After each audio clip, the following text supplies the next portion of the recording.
foundation for the digestive system. Every cell of the body requires nutrients, yet most cells can't leave the position and move into a food source. Therefore, the digestive system must deliver food to them. The digestive system, with the help of the circulatory system, is like a gigantic meals on wheels, serving over 100 trillion customers the nutrients they need. The functions of the digestive system include the following: ingestion of food. Food and water enter the body through the mouth. Digestion of food. During the process of digestion, food is broken down from complex particles to smaller molecules that can be absorbed. Absorption of nutrients. The epithelial cells that line the lumen of the small intestine absorb the small molecules of nutrients that result from the digestive process. Elimination of waste. Undigested materials such as fiber from food plus waste products excreted in the digestive tract are eliminated in the feces. The digestive system is composed of the digestive tract or the gastrointestinal tract plus specific associated organs. And here is Jermaine Gabayo to tell us more about the anatomy and histology of the digestive system. Anatomy and histology of the digestive system. The digestive tract is composed of four tunnels: the mucosa, the submucosa, the muscularis, and the serosa or adventitia. The peritoneum is a serous membrane that lines the abdominal cavity and covers the organs. Mesenteries are double layers of peritoneum that extend from the body wall to many of the abdominal organs. The peritoneal organs are located behind the parenchymal peritoneum. Thank you, Jermaine. Now that we learned about the anatomy of the digestive system, let us learn about the oral cavity, pharynx, and esophagus from Eliza Chan. Anatomy of the oral cavity. The lips and the cheeks are involved in mastication and speech. The tongue is involved in speech, taste, mastication, and swallowing. There are 32 permanent teeth, including incisors, canines, premolars, and molars. Each tooth consists of a crown, a neck, and a root.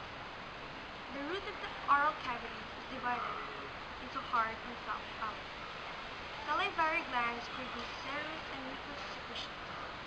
The three pairs of large salivary glands are the parotid, submandibular, and sublingual.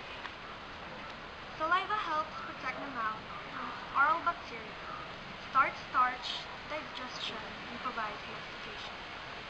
Mastication is accomplished with teeth which cut, tear, and crush the food. The pharynx consists of nasopharynx, oropharynx, and laryngopharynx. The esophagus connects the pharynx to the stomach. The upper and lower esophageal sphincters regulate the breathing. During the voluntary process of swallowing, a bolus of food is moved by the tongue from the oral cavity to the pharynx. During the pharyngeal phase of swallowing, the soft palate closes the nasopharynx, and the epiglottis closes the opening to the lungs. Pharyngeal muscles elevate the pharynx and larynx, and then move the bolus to the esophagus. During the esophageal phase of swallowing, a wave of constriction or peristalsis moves the food down the esophagus to the stomach. Thank you, Eliza. Now that we have learned about the oral cavity in the phases of swallowing, let us learn about the stomach from Crazy Chan. Crazy? The stomach. The stomach connects to the esophagus at the gastroesophageal opening and to the duodenum at the pyroid opening. The mucus protects the stomach lining.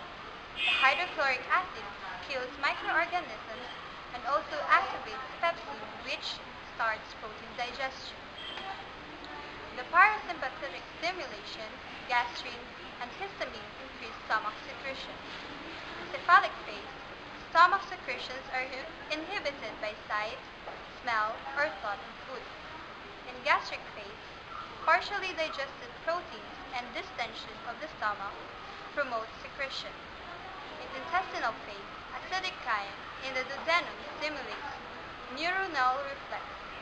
and the secretion of hormones that inhibit gastric secretions by negative feedback loops. Mixing waves mix the stomach contents with the stomach secretions to form chyme. The, the peristaltic waves moves the chyme into the duodenum. Increased motility increases emptying. Distension of the stomach increases gastric motility. Cholecytokinin is a major inhibitor of the gastric motility. Thank you, Gracie. That was an important informative report. After the stomach, the food goes down the small intestine, which will be reported to us by Mary Chua. Mary? The small intestine is divided into the duodenum and jejunum and ileum. Circular folds, villi and microvilli greatly increase the surface area of the intestinal lining. Goblet cells and duodenal glands produce mucus. Mucus protects against the digestive enzymes and stomach acid, chemical or tactile irritation, vagal stimulation, and secretin stimulates intestinal secretion. Peristaltic contractions occur over the length of the intestine and propel chyme through the intestine. Segmental contractions occur over short distance and mix the intestinal contents. Most absorption occur in the duodenum and jejunum. Thank you, Mary. Now let us hear a report from Alfreda Angeline Aurelio about the liver and pancreas. The liver weighs about 1.36 grams or 3 pounds and is located in the upper quadrant of the abdomen. It is tucked against the inferior surface of diaphragm. It is divided into two lobules, the right lobe and the left lobe, which are separated by connective tissue called falciform ligament. It receives blood from the hepatic artery and hepatic portal vein. Bunches of hepatic artery and hepatic portal vein are emptied into hepatic sinusoid, which empty into a central vein, which empty into hepatic vein that exits the liver. The liver is divided into two lobules with portal triads at the corners. Portal triads contain bunches of hepatic portal vein, hepatic artery, and hepatic duct. The hepatocytes forms hepatic cord, which form the substance of the two lobules. Bile canalicculus joins the hepatic duct system. Bile leaves the liver through the hepatic duct system. The right and left hepatic ducts joins to form the common hepatic duct. The gallbladder stores the bile. The cystic duct joins the common hepatic duct to form common bile duct.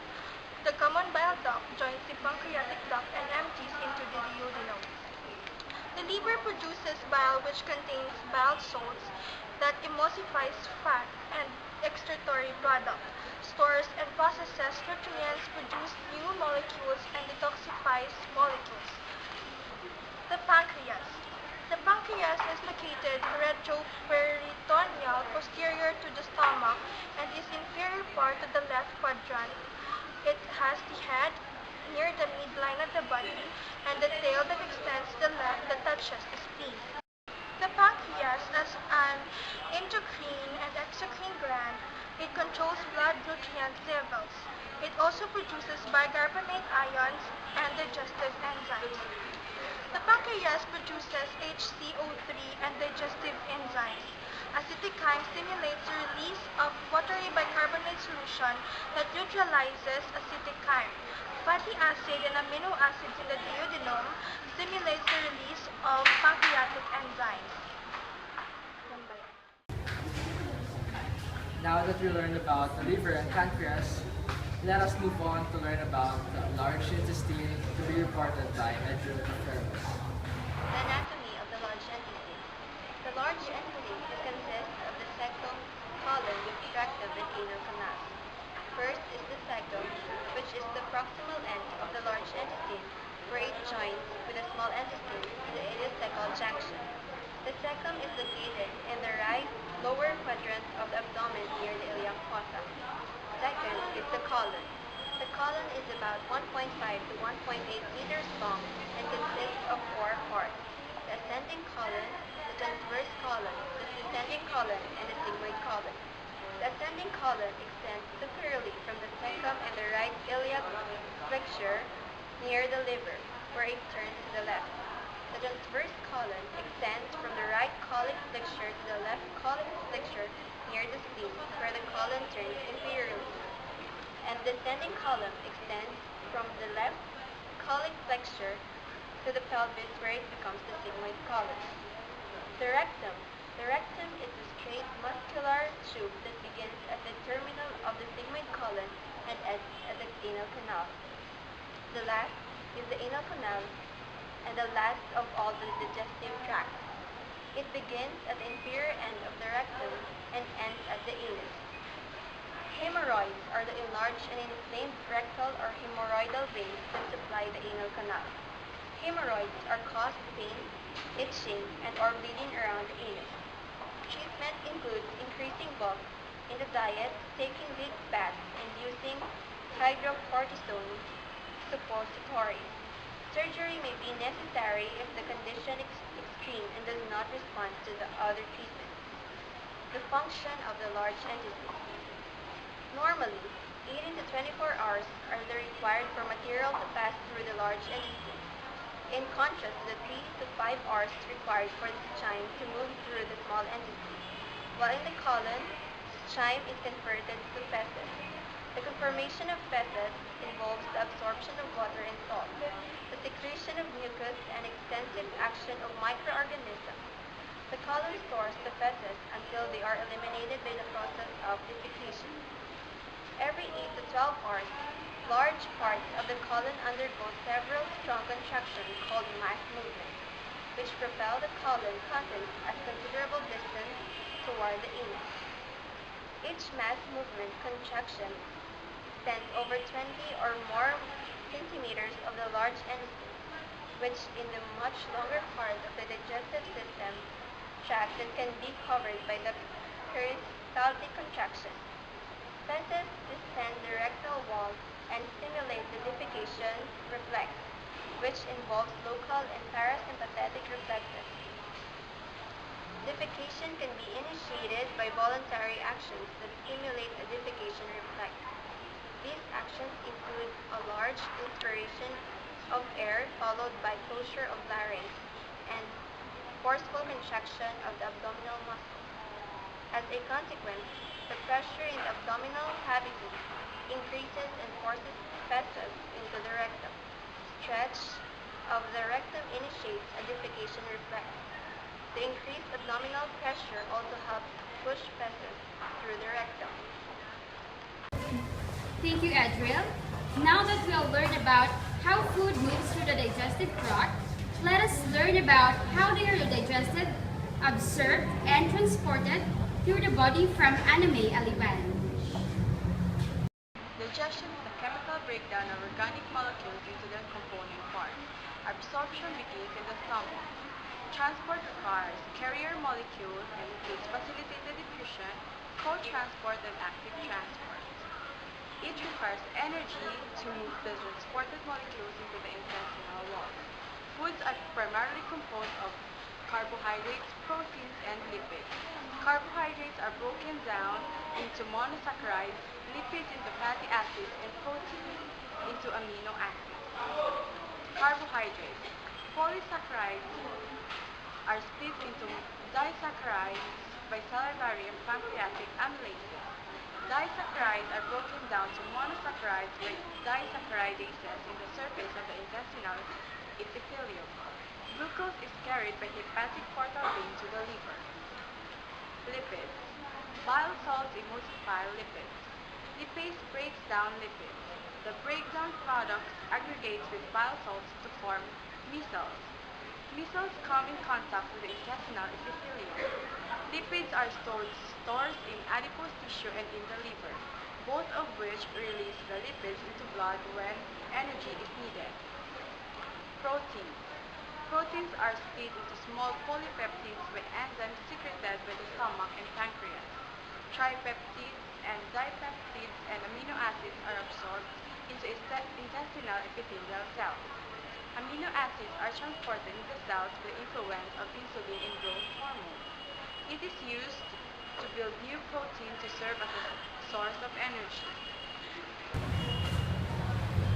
As the body ages, the systems of the body is also affected by now let us hear from Colleen Valderrama about the effects of aging on the digestive system.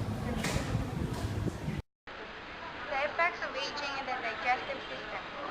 With advancing the age, layers of digestive tract thin and the blood supply decreases.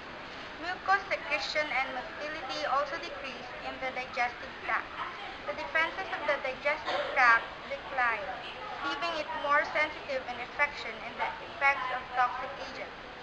Tooth enamel becomes thinner. The gingiva recedes, exposing dentine, which may be painful and affect eating habits. That ends our report on the digestive system.